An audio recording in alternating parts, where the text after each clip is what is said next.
আসসালামু আলাইকুম। এবার স্বরাষ্ট্র মন্ত্রণালয় থেকে সরিয়ে দেওয়া হয়েছে ব্রিগেডিয়ার শওকতকে। হ্যাঁ, প্রিয় দর্শক, আপনারা ইতিমধ্যে দেখতে পেয়েছেন, শুনতে পেয়েছেন। ব্রিগেডিয়ার শওকত তিনি কিন্তু যখন সে এই দায়িত্বটা পায় তখন আমার কাছে অনেক ভালো লেগেছে। তার কথাগুলো অনেক ভালো লেগেছে। সে পুলিশের নিয়ে অনেক দ্রুত পুলিশকে কাজে ফিরিয়ে এনেছেন। পুলিশের যেই দাবিগুলো ছিল সেগুলো সে মেনে মানে যেভাবে হোক গুছিয়ে আনার চেষ্টা করেছেন।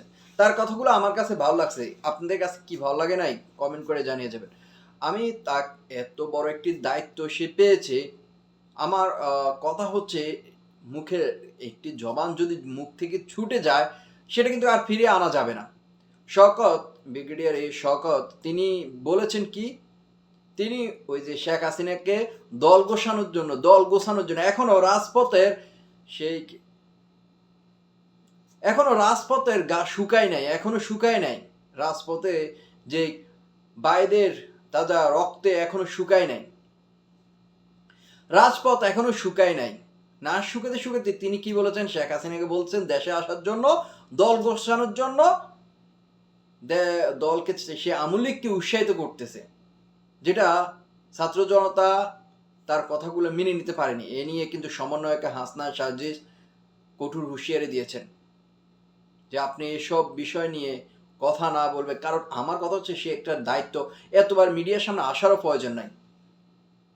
ভালো একটি দায়িত্ব পেয়েছে সে। প্রথম কিন্তু সে ভালো ভালো উদ্যোগ নিয়েছে, কথা বলেছে, আবার সাংবাদিকদের বলেছে যে চাটুকার হবে না, যারা পা চাটা তাদের, তারা যদি পা চাটে তাহলে সরাসরি চ্যানেল বন্ধ করে দিবে। অনেক ভালো কয়েকটা উদ্যোগ নিয়েছিলেন, কিন্তু এইবার সে ওই যে এক কথাতেই শেষ।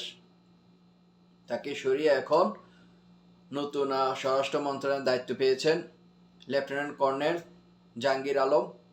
কারণ ওই এইসব বিষয় কিন্তু এইসব লোকদের দেওয়া দরকার। কারণ এখানে পড়াশোনার ব্যাপার স্যাপার আছে, বুঝতে হবে যে তাদেরকে চালাতে হবে, কন্ট্রোল করতে হবে। জাহাঙ্গীর আলম উনি কিন্তু অনেক ভালো একটি লোক, মেধা আছে, দেখা যাক কি করে ভবিষ্যতে। আবার কিন্তু ব্রিগেডিয়ার সেই শওকতকে বস্ত্র ও পাট মন্ত্রণালয়ের দায়িত্ব দিয়েছে। আছেন উপদেষ্টা, কিন্তু ওই যে পাট মন্ত্রণালয়ের দায়িত্ব পালন করবেন। আবার এদিকে দেখুন, ছাত্ররা আবার নতুন করে সমন্বয়কারী বলতেছে যে তারা দল গঠন করবে। এটা আপনি কিভাবে নিচ্ছেন? যে তারা যে দল গঠন করবে এটা আপনি কিভাবে নিচ্ছেন?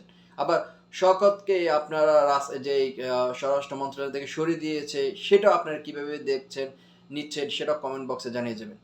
আবার এখন আমরা দেখতে পাচ্ছি যে ট্রাফিকের মধ্যে আবার চাঁদাবাজি ঢুকেছে ছাত্র শিক্ষার্থীদের মাঝে। আবার অনেকে বলতেছেন, সমন্বয়কারী বলতেছেন যে শিক্ষার্থীদেরকে রাস্তা থেকে সরে যাওয়ার জন্য, ট্রাফিকের দায়িত্ব যারা আছেন পুলিশ তাদেরকে দেওয়ার জন্য আপনারা সরে যান। কারণ এখন অনেকে আবার চাঁদাবাজ বৃত্তির মিশ্রণ হয়ে গিয়েছে।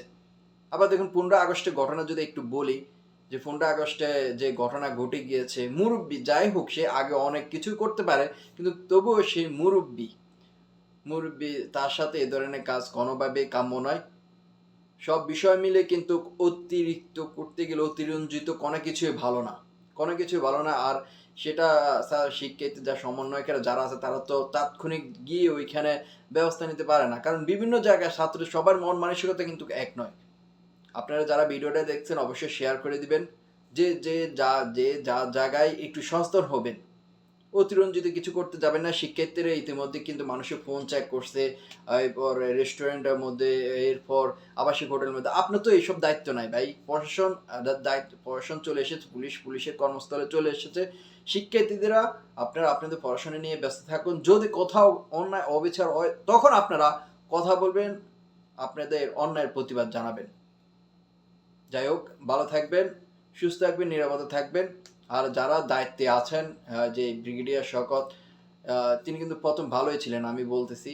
এখন কিন্তু দায়িত্ব পেয়েছেন লেফটেন্যান্ট কর্নেল জাহাঙ্গীর আলম। তো বেশি বেশি কিন্তু মিডিয়ার সামনে না আসাটাই আমি মনে করি বেটার। কারণ এখন দেশকে সংস্কার কিভাবে করবেন সেদিকে মনোযোগী হওয়া দরকার। দেশকে এগিয়ে কিভাবে নিবেন, কারণ এটি একটা আপনাদের জন্য চ্যালেঞ্জ। ধন্যবাদ সকলকে।